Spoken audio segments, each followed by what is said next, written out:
Good evening, I'm Joe Falcone, and welcome to my show, The Movers and the Shakers. Each week, I try to bring you people who either live or work in the community and make this place a better place to live. Tonight's no exception, and they're people that you've seen before, or at least you've seen one of them, Joan Sharashak, who is really with the Fort Hill Players, which has been an icon. It's been with the city and for at least how many years, Joan? Since 1969. Which is a long time. And with her, she has a cast of thousands, but I will let her introduce them because obviously I won't remember their names, except for Tony because he wrote the play.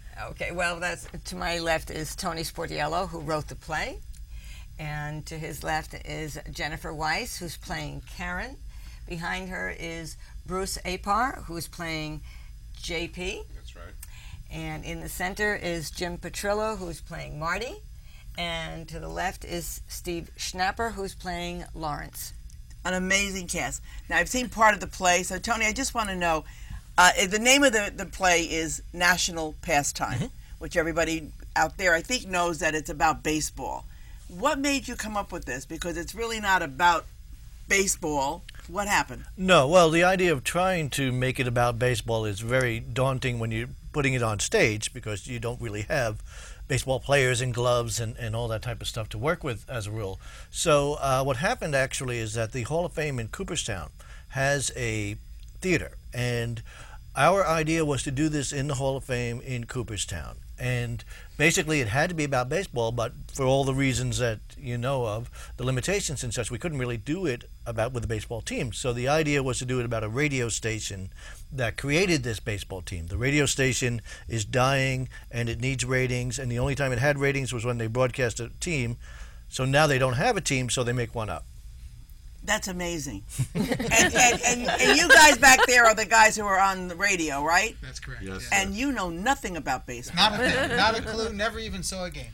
Oh, my God. Lawrence thinks he knows about baseball, but he really doesn't. Yeah, right. In one scene, I heard you describe football for baseball, so I wasn't sure if that, because I wanted to say, wait a minute, you're not doing the right thing.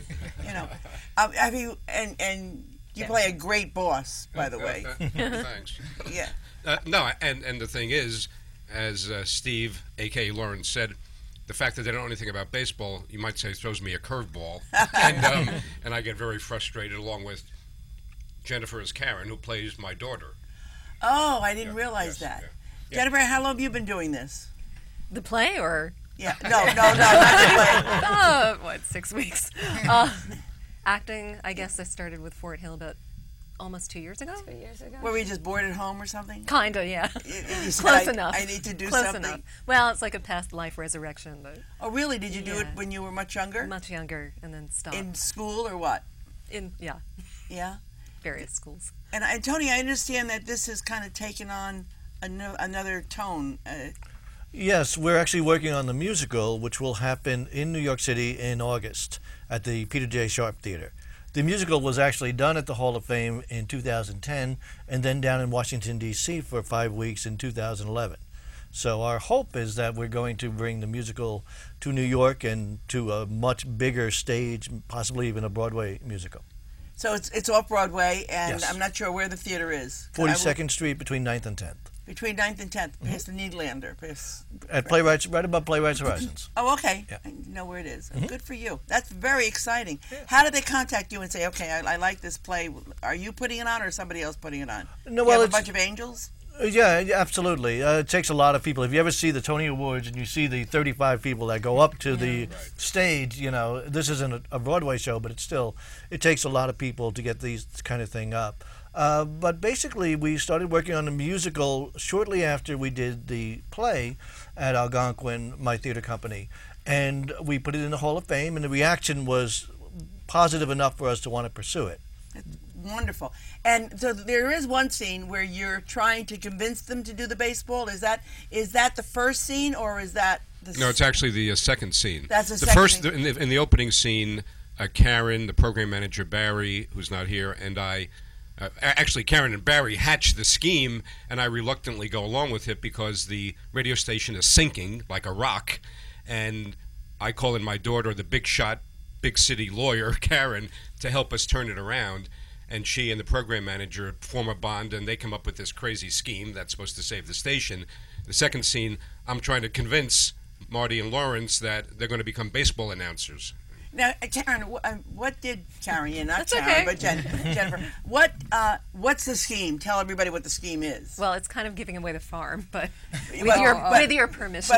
But we have to. You kinda have given We it. have to tell you because they won't understand it when you're doing the thing. Well, yes, it's true.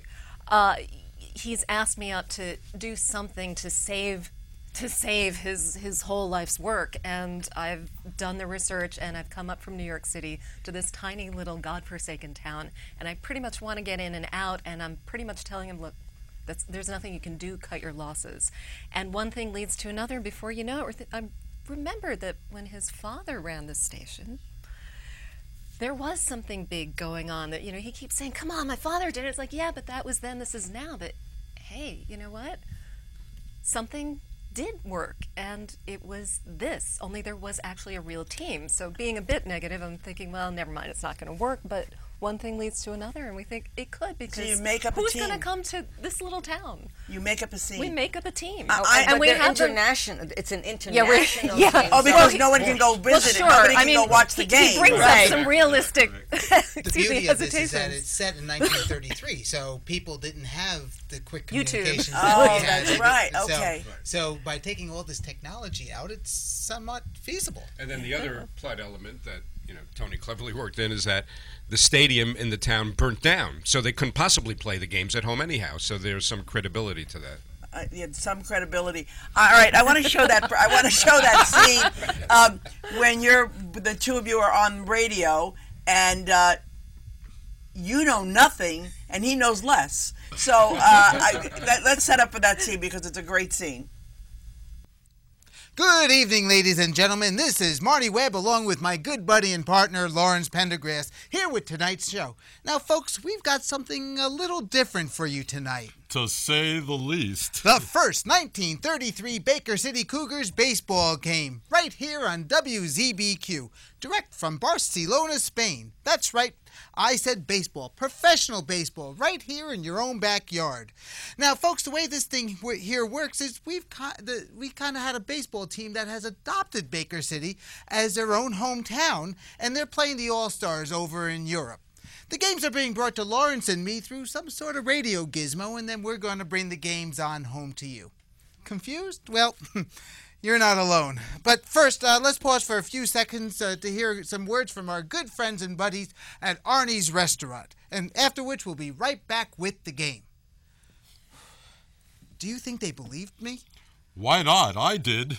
Besides, it certainly sounds better than the truth. Oh, do you have that sheet that Barry gave us? Yes, here it is. Oh, good. What do these numbers and letters mean next to the names? Here, let me see.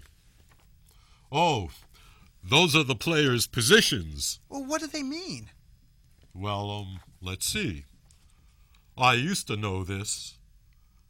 I believe they're abbreviations for something, although I can't remember exactly what. It's been quite a while, you know. Oh, heck, we're on. All right, we're back, Cougars fans, with the starting lineup. Let's see here. Alrighty. For the visiting Cougars, it looks like we've got Collins at 1B, Foley at 2B, Garrett at 3B, and Weiss at SS. LF is Lowenstein, CF is Rivers, and the RFer is Sanders. Starting on C is Hendricks, and on the mound peeing is Vinnie Cooper. Oh, maybe it's a typographical error. No, it can't be. See, there's another guy peeing for the other team. Well, all I can say is the game has certainly changed from when I knew it. That is very funny. That is really very funny. And by the way, you have some deep voice. Did you do Did you do? I want to say I don't know radio stuff before or what? I used to sing in a choir, so that helped. No, that's not the same thing. You know. No, No, suddenly but he went baritone, and the whole room changed. Everyone got lighthearted, and you should speak that way all the time. Well, it's appropriate that his voice would be a bass. Well, won't be able to hear it. Lawrence is supposed to be the golden-throated radio announcer. Oh my God! It's a very funny play. What did you say when you first read it? Oh, gee, I was hoping. The first reading was, of course, before we were cast, Right. and I was hoping for the part that I got. I was very happy to get Marty because he's not as sharp as Lawrence, and he just That's goes. true. He just goes. He just goes along with everything. But it's fun being in the broadcaster's booth. Yeah. And Great, and you really seem like you're the perfect boss. Well, I've had You don't have I've your had a lot cigar of with you, practice, but but don't ask the people who worked for me about that. But no, what I wanted to say, and again, it's a testament to Tony that we've been rehearsing for 2 months now, and I think everybody here would agree that even at rehearsals now, we laugh at the scenes that we're in, the scenes we're watching. The play is very fresh and innovative, and it's a lot of fun to do. Joan, you kind of have to look around for a good play for the Fort Hill Players. And how did you find it? Actually, the director, Melinda O'Brien, who's directed quite a few shows for us before, Melinda's husband was in the play at the Algonquin Theater in New York. And so she knew the play because her husband was in it. And she said, let's read this. We read it, and we thought it was really cute, so we decided to go with it. It is a very cute play. I mean, I don't know what the ending is or whatever, but when you do this on Off-Broadway, it's going to be a musical. Yes. So how did you get the music? Well, I had actually produced a musical called Sessions, which was written by Al Tapper. Al wrote the music and lyric. Al is also a producer of Broadway The Golden Age and loves musical theater and such. So he saw the play. He saw the actual play in 2008, and I believe it was his idea to say, look, let's do it a musical. But one thing, the play is very short, relatively short. It's only an hour 5 minutes. So there was room to bring music into it. But where do you get the person who writes the music, writes the words, right? Plays the score? I mean, how does that happen? It takes a lot of work, but Al's, he writes the music and the lyrics, which helps. You're only dealing with one person. And he wrote a number of songs which are fitting for the time and for baseball. And so we took it up to the Hall of Fame. We got a really nice reaction there. Took it down to D.C., got a very nice reaction there. And that's what prompted us to try and move it to Off-Broadway and then hopefully beyond that. And we encourage the viewing public to come and see this version Yes. before it opens on Broadway, I have to so go like that you this. can say, I saw it when it was in spring training. And when it was in spring training, right? The name of it is, National Pastime. and it's going to be at At the Rochambeau School. We have a preview evening on March 15th, which is a Thursday. Then we open on the 16th, 17th, and on the 17th we have a matinee. And then we are up again the following weekend on the 23rd and 24th. For the Okay, and evening. Rochambeau School is in White Plains. It's on Fisher Avenue, and you have the matinees, and most of the shows start at what time? The matinee starts at 2 o'clock, and that's on the 17th. Okay, All the other performances are evening performances, and in March, Yes. and you don't want them to be inebriated when they come. Is that No, correct? no. Isn't that St. Patrick's Day? Well, we'll share it willingly with St. Only if it makes them laugh more. Yeah. Oh, okay. So anyway, the He matinee was is the patron saint of baseball. Didn't you know baseball. that? right. She's quick. She is. So that's 2 o'clock, the matinee, and all of the other performances are at 8 o'clock. Okay, I want to go to the next shot, so let's set it up. Why don't you set it up for me? Yeah, this is where JP, the boss of the radio and the owner of the radio station, is trying to convince Marty and Lawrence that they're going to become baseball announcers, and Marty is, I'd say, underconfident and very nervous, and Lawrence is overconfident and very full of himself, and that sort of provides the the comedy for the scene. I think that the first scene that we saw was very funny when you looked at it and you said 1B, 2B, and the pitching, which was peeing on whatever. Yeah. And Well, this scene actually precedes that. Yeah. oh, it Yeah. does. That's yes, what I was asking right. This for scene before. comes before that one. Yes. Okay. In the show. All right, so let's go on with the next scene. You want us to do what? Baseball, my boys. The national pastime. Part of America's heritage. Right here at ZBQ. What do you say? Well, I don't know anything about baseball. I've never even seen a game. Terrific. Everyone's seen a baseball game. Oh, not me. My daddy had us working from dawn to dusk from the time we could walk until I was 18. So you'll learn what's to know anyway. You've got bats, balls, uniforms. Easiest thing in the world. Barry'll teach you, won't you, Barry? Huh? Yeah, no problem. And we'll even give you one of those clever catchphrases like leaping buffalo chips or holy cow or something. Holy cow, do I have to blaspheme? I mean, my folks might be listening or something. It's not blaspheming, it's baseball. You'll see. Before we're through with you, you're going to know the game better than Babe Ruth. Babe who? Babe Ruth. Plays right field. Women play baseball? Babe Ruth is a man. He plays for the New York Yankees. The New York who? Oh, this is too painful to watch. May I say something? Why, of course. I believe you are all mentally deranged. This from a man who devoted 15 minutes to the pygmy cucumber. I am a Harvard graduate, summa cum laude. I have degrees in art, literature, political history, and home economics. I intend to have a bright and promising future in broadcast, and I do not intend to jeopardize that by participating in this scam. Lawrence, I don't want to be the one to bring this up, but you've been at this radio station for 20 years now. Honing my skills. Yes, and God knows it shows. But the fact of the matter is, without the Cougars, there's not going to be any ZBQ. A regrettable occurrence, but one which I will attempt to survive. I am a pendergrass, and a pendergrass always lands on their feet. I may perhaps have to accept a position less suited to my talents, There is one. but as the French say, c'est la vie. Did I happen to mention that along with this new shift in duties is an increase in salary? You did not? 25 per week, 30? 24. Well, you know, I was quite the avid fan at one point in my life. We've got our announcers. Rah, rah. I'll never forget the game against Yale. There were 10 seconds left to play in the bottom of the ninth. Walter Scantini was at the foul line.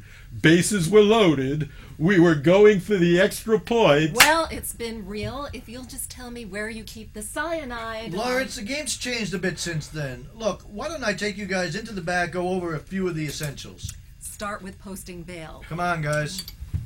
So what happened with Walter Scantini? Funny you should ask. Okay, just as funny as the first scene. I think that's wonderful, you know. Jen, what is your, besides being the boss's daughter and coming up with the idea, do you meet with them all the time to let them know how they're doing? Well, I want to hire talent back to the city because that's where real life happens, but they coerce me to stay, and I think Where is this taking place? the Upstate New York, boondocks. Oh, upstate New York. Upstate near New Cooperstown. York. Okay. Okay. About an hour and a half from Cooperstown. Is that what Yeah, the comment is? yeah, yeah. It's not really a quick ride. But who explains to them exactly what baseball is? Well, actually, it's not me. I mean, I'm part of it, but I'm part of a team with my father and with Barry again, who's not here, his right-hand man. He's actually working out the scripts that they read, so they're not making this stuff up. Well, remains to be seen. And then Barry brings in broadcasts of actual games so they can hear how it's done. Right. I've actually ordered films, Right, films and bring in a few creative elements to help educate and support the thing. What made you? It's very funny, and I mean, I love it when it says this is so and so's 1B, this one's 2B, this is CC, this is CF. What made you come up with that idea? It was probably about the third or fourth idea I actually had. It's the one that worked. You know, it's the one that actually worked when we did it, because the opening announcement had to be something that showed how naive and totally ill-informed they really are, but not something that was just wildly off the take. So I did about 3 or 4, and then I wrote this one, and the actors did it, and we thought that was the one that we ought to use. That's very It funny. had me laughing out loud when I read the script. yeah. That's what sold me on actually that one piece is what sold me. So my husband is a baseball fanatic, so definitely that was hysterical. I think it's very funny to come up with an idea and make up games, and the audience is buying it. At some point, is there anyone who calls up the radio station and says what 1B is? I mean, I just need to know. But you have to understand, at we the need to- beginning, nobody's listening. At the beginning, they still have problems with ratings. But as they get, as the games become more popular, they become far better at announcing. They're more knowledgeable. Absolutely. No, in fact, in one of the scenes, it's sort of funny. JP at the end of the scene says, "As long as nobody listens, we'll be just fine." Right, right. There are several setups like that, which I thought was very nice. But these design. fictitious players become stars in themselves, and yeah, so Oh my God. everybody's rooting for Is them. there any player that you really latch on to? Well, Joe Miller. we don't personally, but someone does. We actually bring in somebody to play the part of Joe Miller, the center fielder. And he takes a liking to somebody at the radio station that Lawrence has a thing for. So it becomes a rivalry. Don't tell too much. So don't it's tell too exciting. Joe Miller becomes a big celebrity. I'm always amazed at people who write because I think there's so many people out there who say someday I'm going to write a book, someday I'm going to do this. Have you always written? I always have, although I have to say I'm always amazed at people who act. Because getting up in front of an audience and even on camera is far more daunting to me than writing is. Really? Yeah. But writing just takes so much time, and your ideas, and you have to put them on paper, and it's got to gel. I mean, it always looks easy, but it isn't. No, it rarely is. Have you written books? I've written a book. I have written a book. I haven't written a book that sells, but I have written a book. And Did you hopefully someday. self-publish it? I haven't done that yet. Oh, you haven't done that yet. I just finished it. All right, I know somebody who did that. They self-publish, and Sure. and you know what? And then somebody picks it up. Sure. Yeah. So it's not a problem. We have other characters who aren't here. We have a weather gal, and we have a gal Friday who's at the front desk, who's a wisecracking secretary, which is very funny. And then we have these two thugs that come in off the street and do their part, but I won't tell you about that. That's really too funny, and I don't want to give that away. So we do have some more. We have a cast of 11 this time around. So That's a lot of people. it is. Now, I know in one of the scenes that you were playing another part because we just heard your voice. Do you do that in the actual show? Are you an off-character person or no? Oh, myself? No, Yeah. the actor wasn't here today, so Tony that's was the reading reason. for him. Because we couldn't put any more people on the stage. That's what it is. He was a natural. Yeah, I know. He I knew know. the lines. Yeah, we were amazed. He memorized them like that. That's wonderful. How many shows have you done? I'm gonna say this is the fourth in recent history, maybe. Third with you, like Yeah. fourth. And what's it's your third? What about you? I've probably done at least 100. Seriously, I've been doing this forever. And what about you? Yeah. Maybe about 10 in the last 5 years. Always with Fort Hill or with other groups? Other groups around Westchester, theater groups. Did you do it when you were in school? No, I did not. This was I got to get out. I'm not doing the dishes kind of thing. It's always been a dream of mine. So Really yeah. interesting. Yes. Interesting. And what about you? Well, You I got just a piece- started before this recent, bout of reverting to my childhood. In high school I was in shows. In the last several decades, I wasn't, and then I decided I wanted to go back to it. So in the last 18 months, I did 3. I was the rabbi in Fiddler on the Roof, and then I played in Neil Simon's Prisoner of Second Avenue for YCP Theater Works, and then this. And I have the bug, and now I'm addicted. Now you're addicted, huh? It's a lot of fun. My God. And Joan, when do they rehearse? Oh, they're rehearsing like 3 times a week, right, you guys? I'm pretty much behind the scenes. They're the ones that are focusing on the actual production. But they've been rehearsing 3 times a week, at least. It really picks up now. We're going into a few extra rehearsals and going into our tech week. But you've been doing this forever. At least I think it's forever. How long have you been doing this? Forever. Since I've been with Fort Hill Players since 1998, I think. Okay. I directed 2 musical reviews and then stepped back from that because that's an awesome job. And I've been pretty much just doing the producing part ever since then. Okay, when you do the producing part, tell people what is exactly the producing part. Well, technically, a producer on Broadway is the one who garners up all the angels. Gets the money. Yes. But no, Fort Hill Players actually funds the show. And whatever needs to get done winds up being what the producer's role is, which mostly is publicity, arranging things like this. We have an interview with Pete Kramer coming up next week. He's coming to a rehearsal. Creating working with we have a brand new graphic designer who's awesome. I'm going to have to mention her name is Elaine Murphy. She's an old high school buddy of mine, and she came on to do our graphics for us. And it's basically being the orchestra leader, bringing all the parts together and making sure it all happens. It's amazing because it's a great show. I'm sure it's going to be successful.